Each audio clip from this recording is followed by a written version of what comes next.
السلام علیکم ورحمۃ اللہ وبرکاتہ۔ اعوذ باللہ من الشیطان الرجیم، بسم اللہ الرحمن الرحیم۔ وَإِن تُطِعْ أَكْثَرَ مَنْ فِي الْأَرْضِ يُضِلُّوكَ عَنْ سَبِيلِ اللَّهِ إِنْ يَتَّبِعُونَ إِلَّا الظَّنَّ وَإِنْ هُمْ إِلَّا يَخْرُصُونَ إِنَّ رَبَّكَ هُوَ أَعْلَمُ مَنْ يَضِلُّ عَنْ سَبِيلِهِ وَهُوَ أَعْلَمُ بِالْمُهْتَدِينَ۔ اے محمد صلی اللہ علیہ وسلم، اگر آپ زمین میں بسنے والوں کی اکثریت کے کہنے پر چلیں گے تو وہ آپ کو اللہ کی راہ سے بہکا دیں گے، گمراہ کر دیں گے۔ وہ لوگ تو محض بے خیالات، اصل پہ ظن اور اٹکل کے پیچھے لگے ہوئے ہیں اور صرف قیاس آرائیاں کرتے ہیں۔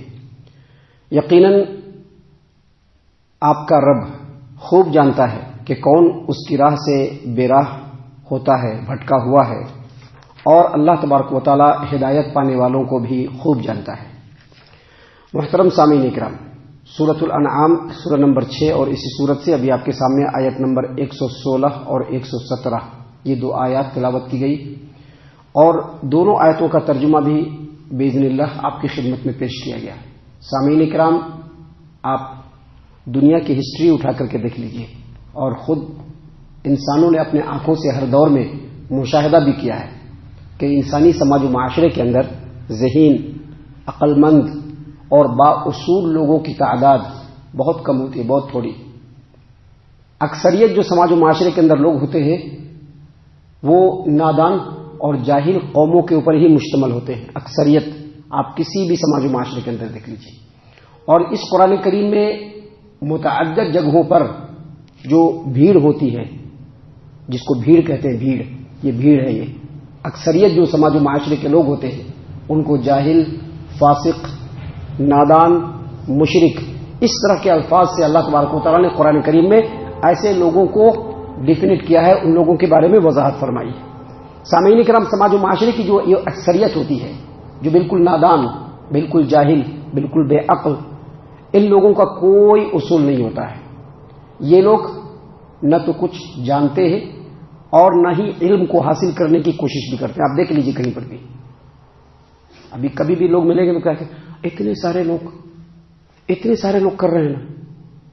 ابھی مٹھی بھر لوگ ہیں جو قرآن و حدیث کے مطابق عمل کرنے والے ہیں، ابھی ان کے مقابلے میں ان کے پاس کوئی دوسری دلیل نہیں ہوتی۔ ان کی دلیل کیا ہوتی ہے؟ اتنے سارے لوگ کر رہے ہیں نا، کیونکہ ان کو کچھ علم نہیں ہوتا ہے، اور علم حاصل کرنے کی وہ لوگ کوشش بھی نہیں کرتے ہیں۔ ان کی جو اصل فکر ہوتی ہے اپنے کھانے کمانے کی، مست کھانا کمانا ہے، خوب عیش و عشرت سے رہ لینا ہے، کچھ سوچنے کی وہ لوگ زحمت بھی گوارا نہیں کرتے ہیں۔ ان لوگوں کی زندگی کا اصول بس یہی ہے کہ لوگوں کی اکثریت جس رخ پہ جا رہی ہے بس اسی رخ پہ چلتے رہیں گے۔ وہ نہ کچھ سوچیں گے، نہ کچھ سوچنے کی زحمت کریں گے۔ ان کے عقائد، ان کے اعمال، اس کی کچھ بھی دلیل نہیں ہوتی، صرف وہم قیاس، اور بہت سارے لوگ کر رہے ہیں اسی لیے ہم بھی کر رہے ہیں۔ اللہ تبارک و تعالیٰ نے ان دونوں آیتوں کے اندر، اور خاص طور سے جو پہلی آیت کریمہ آپ کے سامنے پڑھی گئی ہے، اس میں اللہ تبارک و تعالیٰ نے واضح طور پر محمد عربی صلی اللہ علیہ وسلم کو مخاطب کیا، اور آپ کے ذریعے سے آپ صلی اللہ علیہ وسلم کے امت کے تمام لوگوں کو کہا کہ اگر آپ زمین میں بسنے والے اکثر لوگوں کے طریقے پر چلنا شروع کر دیں گے، ان کی اطاعت و فرما برداری کرنا شروع کر دیں گے تو وہ آپ کو گمراہ کر دیں گے، کیونکہ ان کا کوئی اصول نہیں ہوتا ہے۔ وہ بے اصل خیالات کے اوپر چلتے ہیں، اٹکل پچو باتوں پر چلتے ہیں، لوگوں کو دیکھ کر چلتے ہیں، محض قیاس آرائیاں کرتے رہتے ہیں۔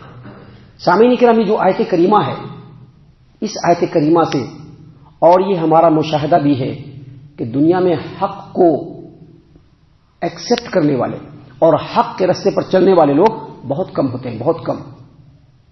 زیادہ لوگ لوگوں کو دیکھ کے ہی چلتے ہیں، زیادہ لوگ جو ہے لوگوں کو دیکھ کے ہی چلتے ہیں۔ بعض جماعتیں مسلمانوں کے اندر ایسی بھی ہیں جن کو اس بات کے اوپر زوم ہے، اس بات کے اوپر ان کو فخر ہے، بہت ہی فخر کے ساتھ لوگوں کے درمیان بولتے ہیں کہ دیکھو ہم لوگوں کی جماعت کی تعداد تو اتنی ہے، اتنی ہے، اتنی ہے۔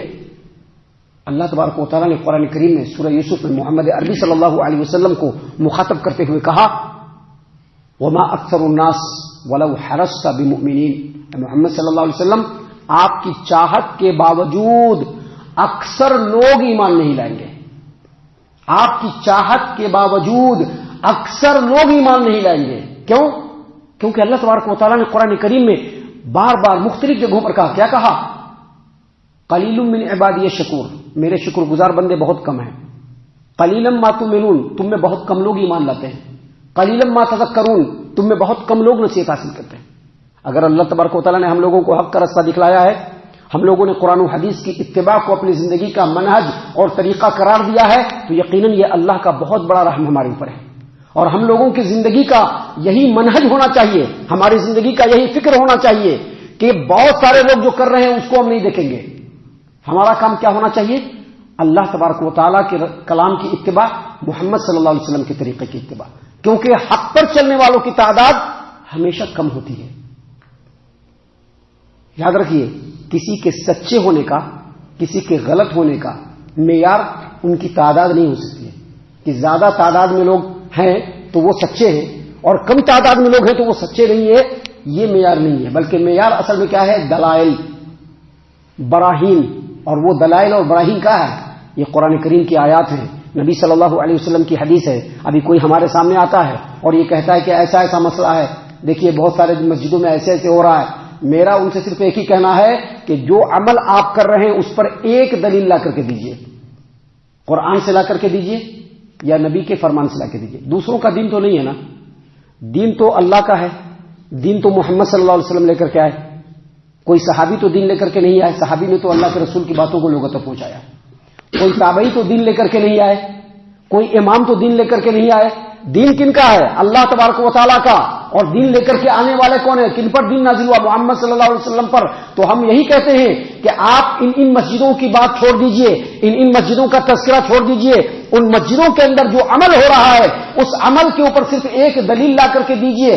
کل سے نہیں بلکہ آج سے ہی آپ کے دلیل کے مطابق ہم بھی عمل کرنے کی کوشش کریں گے. کیونکہ حق کا معیار کیا ہوتا ہے؟ دلیل ہوتا ہے.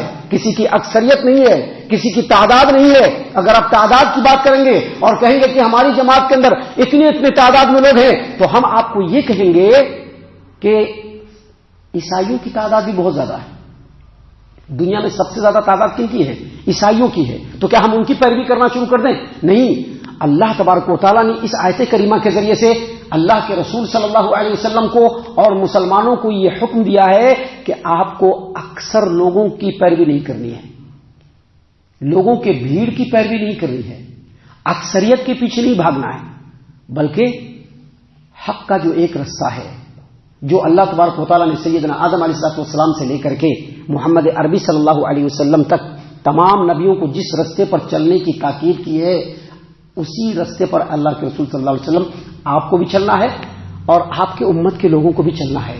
کیونکہ حق کا رستہ صرف ایک ہے، ایک ہی رہا ہے اور ایک ہی رہے گا. گمراہی کے رستے بہت زیادہ ہیں. اس لیے اللہ تبارک و تعالیٰ نے یہاں پر محمد عربی صلی اللہ علیہ وسلم کو کہا کہ اے محمد صلی اللہ علیہ وسلم، اگر آپ زمین میں بسنے والوں کی اکثریت کے کہنے کے مطابق اپنی زندگی میں عمل کریں گے تو وہ آپ کو اللہ کے رستے سے بھٹکا دیں گے.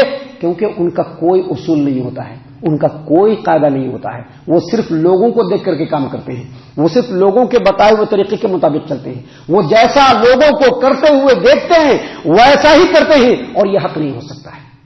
دیکھیے اللہ کے رسول صلی اللہ علیہ وسلم نے صحابہ کرام رضی اللہ عنہم کے درمیان کہا، کیا کہا؟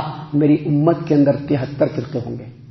میری امت کے اندر 73 فرقے ہوں گے. جامع ترمذی کتاب الایمان کی یہ روایت ہے. سنن نبی داؤد کے اندر بھی یہ روایت ہے کہ نبی صلی اللہ علیہ وسلم نے فرمایا میری امت کے اندر 73 فرقے ہوں گے. ان 73 فرقوں میں سے یعنی 73 فرقوں میں سے 72 فرقہ جہنم کے اندر جائے گا. یہ نبی صلی اللہ علیہ وسلم کے کلام ہے، کسی عالم کسی امام کا قول نہیں ہے. حدیث کے الفاظ موجود ہیں، بالکل کلیئر ہے، اس میں کوئی تشریح کی ضرورت نہیں ہے، کچھ بھی الگ سے بتانے کی ضرورت نہیں ہے. نبی صلی اللہ علیہ وسلم نے کہا میری امت میں 73 فرقے ہوں گے، جس میں سے 72 یعنی 72 فرقے جہنم کے اندر جائیں گے، صرف ایک فرقہ جنت کے اندر جائے گا. صحابہ کرام نے پوچھا اللہ کے رسول صلی اللہ علیہ وسلم وہ جو جنت میں جانے والا فرقہ ہے وہ کون سا ہے؟ ذرا ان کی نشاندہی کر دیجئے. کہا کہ وہ فرقہ ہوگا جو میرے اور میرے صحابہ کے طریقے پر چلنے والا ہوگا. نبی کا طریقہ کیا ہے؟ اللہ نے جو نازل کیا اس کی پیروی کرنا، یہی طریقہ ہے نا نبی کا. صحابہ کرام کا طریقہ کیا ہے؟ کیا انہوں نے کسی امام کی پیروی کی؟ کیا کسی امام کی تقلید کی؟ کیا 4 خلیفہ تھے، اس میں سے کسی کی تقلید کیا کی نہیں کیا. انہوں نے کیا کیا؟ انہوں نے وہی طریقہ اختیار کیا جو محمد صلی اللہ علیہ وسلم کا طریقہ تھا. یعنی انہوں نے بھی جو قرآن نازل ہوا اس کے مطابق عمل کیا، اور جو ہدایات نبی صلی اللہ علیہ وسلم نے اپنے کلام کے ذریعے سے ان کو دیا، جس کو حدیث کہتے ہیں، ان کی پیروی انہوں نے کی. آیت کریمہ سے یہی بات ثابت ہوتی ہے. لوگوں کو دیکھ کر کے عمل نہ کیجیے. ہاں اتنے سارے تعداد میں لوگ ہیں، اتنے سارے لوگ ایسا کر رہے ہیں، اتنے سارے لوگ یہ عمل کر رہے ہیں. حق نہیں ہے، بلکہ حق وہی ہے جو اللہ تبارک و تعالیٰ کا رستہ ہے، جو قرآن کریم کے اندر ہے. حق وہی ہے جو نبی صلی اللہ علیہ وسلم کا رستہ ہے، جس کو نبی صلی اللہ علیہ وسلم نے بتلا دیا. اس لیے اللہ تبارک و تعالیٰ نے کہا کہ محمد صلی اللہ علیہ وسلم، اگر آپ زمین میں بسنے والے اکثر لوگوں کے کہنے پر چلیں گے تو وہ آپ کو اللہ کے راستے سے بھٹکا دیں گے، بہکا دیں گے، گمراہ کر دیں گے. وہ لوگ محض ظن اور اٹکل پچو باتوں کے پیچھے لگے ہوئے ہیں اور صرف قیاس آرائیہ کرتے ہیں. اور آگے فرمایا ان ربک هو اعلم من یضل عن سبیلہ، بے شک آپ کا رب خوب جانتا ہے کہ کون اللہ تبارک و تعالیٰ کے راستے سے بھٹکا ہوا ہے، اور جو ہدایت پر ہے اللہ اس کو بھی جانتا ہے. ان دونوں آیتوں کو سامنے رکھنے کے بعد ایک اور مسئلہ ثابت ہوتا ہے. یہ جو مغربی جمہوری نظام ہے کہ جب کوئی بات ہوتی ہے تو اس میں اکثریت کی رائے دی جاتی ہے، ہوتا ہے نا. یہ مغربی جمہوری نظام ہے، یہ انگریزوں کا نظام ہے، یہ ڈیموکریسی کا نظام ہے کہ اگر کوئی معاملہ ہوگا اس میں اکثریت کے مطابق عمل ہوگا.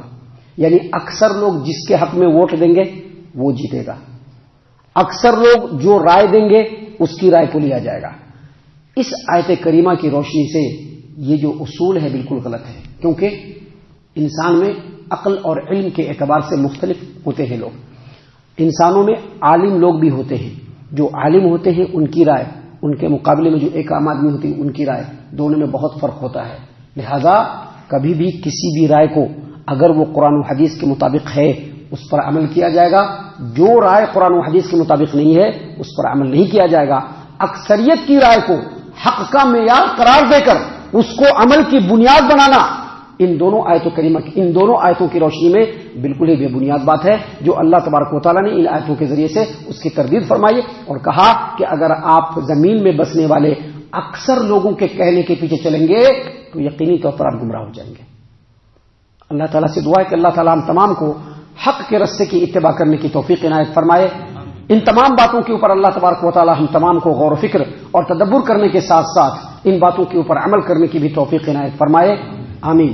اللہ تبارک و تعالیٰ ہم تمام کو صحیح معنوں میں پکا سچا مومن مسلمان بنائے، اللہ اور اس کے رسول صلی اللہ علیہ وسلم کی اطاعت و فرما برداری کرنے والا بنائے، صحابہ کرام رضی اللہ عنہم کے طریقے پر چلنے والا بنائے، جنت الفردوس میں جگہ عطا فرمائے. اے اللہ ہم تمام کو جہنم سے پناہ دے. اے رب العالمین ہم تمام کو جہنم سے پناہ دے. اے مالک الملک ہم تمام کو جہنم سے پناہ دے. آمین یا رب العالمین. وما علینا الا البلاغ المبین. تبارك الذي نزل الفرقان على عبده ليكون للعالمين نذيرا.